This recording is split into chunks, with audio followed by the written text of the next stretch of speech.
नमोऽस्तु ते महादेवी शिवे कल्याणि शाम्भवी।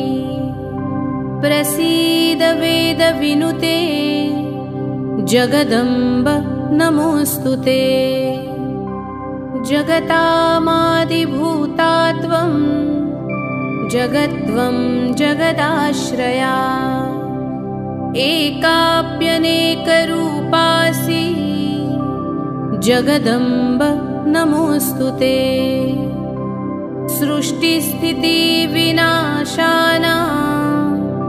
हेतुभूते मुनिस्तु ते।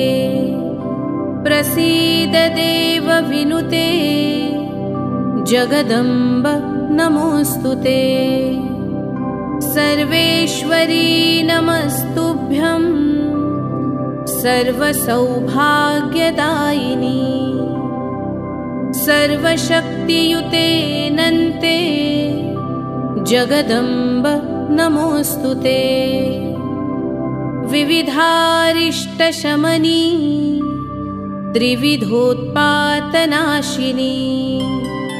प्रसीद देवि ललिते जगदम्ब नमोऽस्तु ते।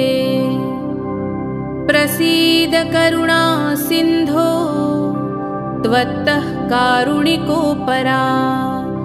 यतो नास्ति महादेवी जगदम्ब नमोऽस्तु ते।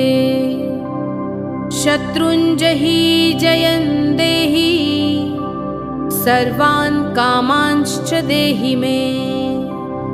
भयं नाशय रोगांश्च जगदम्ब नमोऽस्तु ते। जगदम्ब नमोऽस्तु ते हिते जय शम्भोर्दयिते महामते। कुलदेवी नमोऽस्तु ते सदा हृदि मे तिष्ठ यतोऽसि सर्वदा। तुळजापुरवासिन्या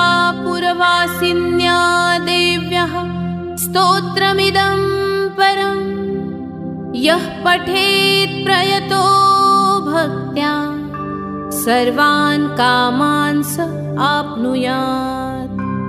इति श्री वासुदेवानन्द सरस्वती विरचितं श्री तुळजापुरवासिन्या देव्यः स्तोत्रं सम्पूर्णम्।